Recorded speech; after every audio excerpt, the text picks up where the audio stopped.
Procedure तो बताता है क्रिमिनल कोर्ट्स का, क्रिमिनल मुकदमों का, लेकिन वहाँ पर एक प्रिवेंटिव एक ऑप्शन दिया हुआ है, दैट इज मेंटेनेंस। और मेंटेनेंस का जो चैप्टर है वो सीआरपीसी में सेक्शन 125 से लेके 128 तक सीआरपीसी में मेंटेनेंस का प्रोविजन दिया है। अब सबसे पहले क्वेश्चन ये आता है कि who will be entitled for maintenance, maintenance किसको मिलेगा या मेंटेनेंस पाने का अधिकारी कौन है। तो फर्स्ट ऑफ ऑल इसमें जो 125 सीआरपीसी बोलती है उसके अकॉर्डिंगली सबसे first of all legally वेडेड wife, secondly parents, third minor child, और फोर्थ अगर मेजर चाइल्ड है और वो अनेबल है तो वो भी मेंटेनेंस क्लेम कर सकता है। लेकिन जो ये प्रोविजन का जो सबसे ज़्यादा यूज होता है, या हम एक तरह से कहें जो सबसे ज़्यादा मेनली मेंटेनेंस डिमांड क्लेम किया जाता है, वो है वाइफ द्वारा।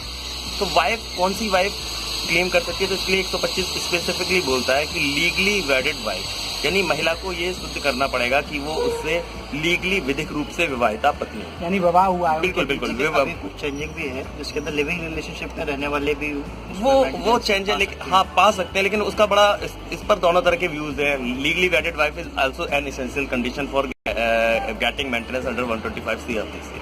सेकेंडली पेरेंट्स भी पा सकते हैं। बहुत सारे हमने देखा होगा, बहुत सारे केसेस में माँ बाप को जो बच्चे होते हैं वो उनका मेंटेन नहीं करते। अब कौन देगा? पुत्र देगा या पुत्री देगी? तो यहाँ सन्स और डॉटर्स दोनों पर लायबिलिटी है कि वो अपने अपने पेरेंट्स को मेंटेन करें। अगर आजकल जो न्यूक्लियर फैमिलीज चल रही हैं, बहुत छोटी फैमिली चल रही है, तो वहाँ अगर डॉटर है वो कर रही है, और तो वो उसकी लायबिलिटीज है कि वो अपने पेरेंट्स को मेंटेन करे और उनको मेंटेनेंस प्रोवाइड करे। अब सबसे पहले मेंटेनेंस क्लेम करने के लिए एलिजिबिलिटी क्या है? तो कौन कर सकता है? बिल्कुल। तो मेंटेनेंस क्लेम करने के लिए एलिजिबिलिटी ये है, the person who have no means, वो पर्सन जिसके पास कोई साधन नहीं है, have no means to maintain herself और हिमसेल्फ, तो वो मेंटेनेंस क्लेम कर सकता है। तो 125। अब इसका अमाउंट कितना होगा? तो मेंटेनेंस का अमाउंट कितना होगा इसके बारे में जनरली 2001 तक तो लिमिट थी, 2001 तक थी 5,000 रुपीज तक का, 5,000 रुपीज तक का मेंटेनेंस दिया जाता था। कुछ स्टेट जैसे एमपी वगैरह में वहाँ अमेंडमेंट था तो वहाँ 3,000 रुपीज तक का मेंटेनेंस दिया जा सकता था। लेकिन जब वो सेक्शन हट गया, अब वो सेक्शन जो नहीं है, तो अब मेंटेनेंस की कोई राशि, कोई लिमिट फिक्स नहीं है, यानी it is the discretion of the court कि वो कितना भी मेंटेनेंस दिलाए। 1 लाख रुपीज पर मंथ भी दिया जा सकता है और 10,000 रुपए पर मंथ भी दिया जा सकता है। बिल्कुल उसकी पर्सनल लाइफ के अकॉर्डिंगली है वो मेंटेनेंस कितना क्लेम। अब सेकेंडली जैसे वाइफ के बारे में हम चर्चा करते हैं, तो वाइफ किन कंडीशन में मेंटेनेंस क्लेम नहीं कर सकती, ये बड़ा इंपॉर्टेंट है। तो 125 में ही सब क्लॉज वो में प्रोवाइडेड है कि वाइफ कब मेंटेनेंस क्लेम नहीं करेगी और किन कंडीशन में। तो उसमें कुछ कंडीशन स्पेसिफाइड है। फर्स्टली कि if wife is living in adultery means wife के एक्स्ट्रा मैरिटल अफेयर्स हैं और वो उसका किसी और से रिलेशन है, तो वाइफ मेंटेनेंस क्लेम नहीं कर सकती।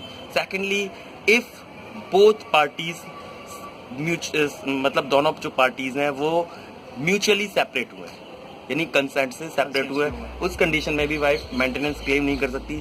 तीसरा जो प्रोविजन है वो है wife is living separate without any reasonable cause, यानी वाइफ सेपरेट रह रही है लेकिन वो विदाउट एनी रीजनेबल क्लॉज रह रही है। लेकिन इसके लिए ये चीज है, हस्बैंड ऑफर करता है वाइफ को कि आप आके मेरे साथ रहिए, और वाइफ डिनाई करती है विदाउट एनी रीजनेबल कॉज, तो wife is not entitled to get maintenance under 125। But if wife show sufficient cause, अगर वाइफ जो है वो सफिशिएंट कॉज शो कर दिए कि मैं इस कारण से नहीं रह रही, जैसे एक कॉज हो सकता है क्रूएल्टी, कि हस्बैंड क्रूएल्टी करता है उसके अगेंस्ट, तो that is a reasonable cause.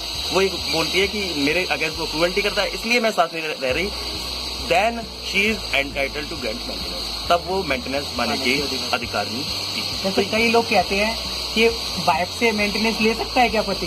देखिए बिल्कुल मैं आपको उसके बारे में थोड़ा सा क्लियर कर दूं कि 125 सीआरपीसी में जो हस्बैंड है वो मेंटेनेंस नहीं ले सकता, क्योंकि यहाँ पर जो सबसे पहले हमने बताया वाइफ्स, पेरेंट्स और माइनर सन्स एंड डॉटर्स, तो वहाँ हस्बैंड नहीं आता। लेकिन हस्बैंड जो है वो हिंदू मेंटेनेंस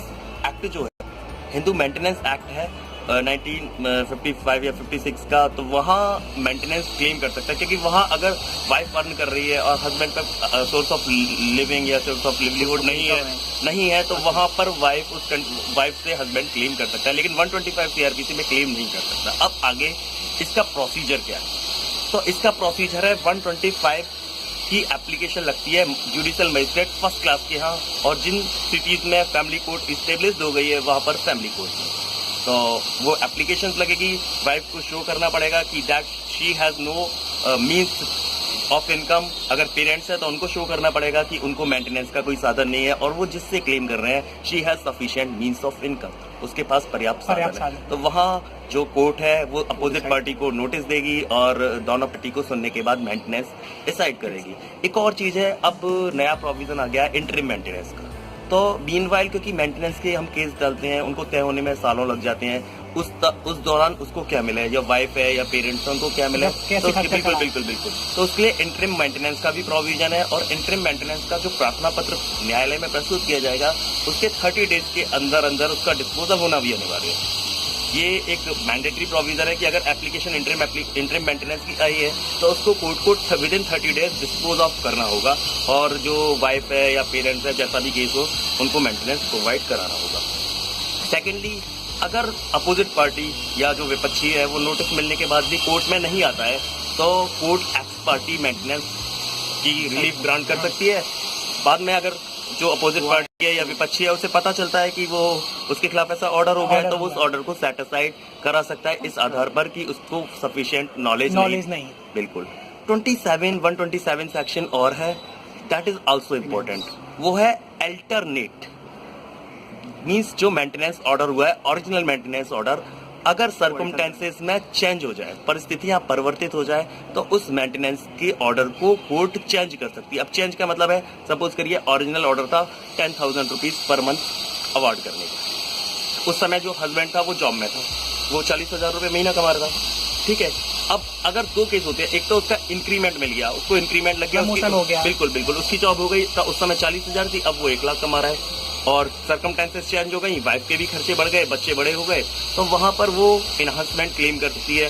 सेकेंडली चीज एक और है कि उस समय उसकी इनकम थी 40,000 रुपए, अब उसकी बेरोजगार हो गया, उसकी नौकरी चली गई, तो यहाँ भी सर्कमस्टेंसेस चेंज हो गई, वो यानी हस्बैंड भी एप्लीकेशन दे सकता है 127 की। यानी 126 में ये नहीं है कि बढ़ेगा ही बढ़ेगा, यहाँ 3 काम हो सकते हैं। पहला, इनहांसमेंट बढ़ सकता है, सेकेंडली कम हो सकता है, और थर्डली ऑर्डर बिल्कुल खत्म भी हो सकता है। अगर सपोज करिए हस्बैंड है, हस्बैंड कोर्ट को आके ये सेटिस्फाइड करता है कि अब वाइफ भी जॉब में है, वाइफ आल्सो अर्न, वाइफ भी अर्न कर रही है, तो कोर्ट उस 125 में जो मेंटेनेंस का ऑर्डर है उसको सेटिस्फाइड भी कर सकता है, उसको समाप्त भी कर सकता है, ठीक है। और लास्ट जो चौथा सेक्शन है इसका वो है 128, that is enforcement of maintenance order. तो मेंटेनेंस ऑर्डर को इन्फोर्स कैसे किया जाएगा, तो यहाँ पर ये पूरा प्रोविजन है। अगर जो वाइफ को या पेरेंट्स को मेंटेनेंस नहीं देता तो कोर्ट उसको कैसे रिकवर करेगी, that provision is provided in section 128। तो इसके अलग भी है, जैसे कि घरेलू हिंसा के अंदर भी धारा 23 के अंतर्गत जो है वो इंटरिम, वो एक्चुअल बेसिकली आपको बता दूं, घरेलू हिंसा में मेंटेनेंस का प्रोविजन है, लेकिन वो एक स्पेशल लॉ है और वो स्पेशल लॉ से गवर्निंग होता है, और उसी के अकॉर्डिंग वहाँ सेक्शन 31 दिया हुआ है, 31 में वो रिकवर होता है, रिकवर किया जाता है। बिल्कुल। तो उसके रहते हुए जैसे कि मेंटेनेंस का एक ऑर्डर होता है घरेलू हिंसा के अंदर, एक 125 के अंदर ऑर्डर होता है, तो उन दोनों में कोई कंट्रोडिक्शन बाद में कभी नहीं होता हो? देखिए, एक्चुअल जनरली सारे ऑर्डर्स में, चाहे वो घरेलू हिंसा में हो या फिर 125 सीआरपीसी में हो या सिविल लॉ में भी हो, सिविल लॉ में भी मेंटेनेंस क्लेम कर सकते हैं सिविल कोड के हिंदू मेंटेनेंस एक्ट में, तो वहाँ जनरली सारे ऑर्डर में होगा कि अगर भी अन्य मेंटेनेंस राशि मिल रही है, अमाउंट मिल रहा है, तो दैट विल बी एडजस्टेड, तो वो एडजस्ट होगा। और जनरली क्या होता है, अगर एक महिला है वो अपने पति से 3 अलग अलग प्रार्थना पत्र देती है, घरेलू हिंसा में भी मेंटेनेंस क्लेम करती है, सिविल लॉज में भी मेंटेनेंस क्लेम करती है, 125 सीआरपीसी में भी मेंटेनेंस क्लेम करती है, तो वहां पर जो मैक्सिमम अमाउंट होगा वो पाने की अधिकारिणी होगी। सपोज करिए एक जगह उसे 5,000 मिलता है, एक जगह 8,000 मिलता है, एक जगह 10,000 मिलता है, तो वहां वो 10,000 पाने की अधिकारी होगी। सपोज करिए वो एक कोर्ट से जो 5,000 जहाँ से उसे अवार्ड हुआ वहां से पर मंथ 5,000 उठा रही है, तो जिसमें उसे 10,000 हुआ है वहां वो पूरे 10,000 लेने की एंटाइटल नहीं है, वो केवल और केवल 10,000 रुपए लेने के केवल 5,000 5,000 क्योंकि 5,000 वहाँ से मिल रहे हैं। बिल्कुल, क्योंकि 5,000 वो एडजस्ट हो गए। एडजस्ट हो जाएंगे। बिल्कुल बिल्कुल, मैक्सिमम अमाउंट जो होगा वही वो पाने की अधिकारी। ठीक, और बाकी का जो होगा वो एडजस्ट हो जाएंगे। बिल्कुल बिल्कुल, बाकी नेक्स्ट वीडियो में हम इन चीजों को और आगे इससे संबंधित जो प्रावधान होंगे वो डिस्कस करेंगे। आज के लिए केवल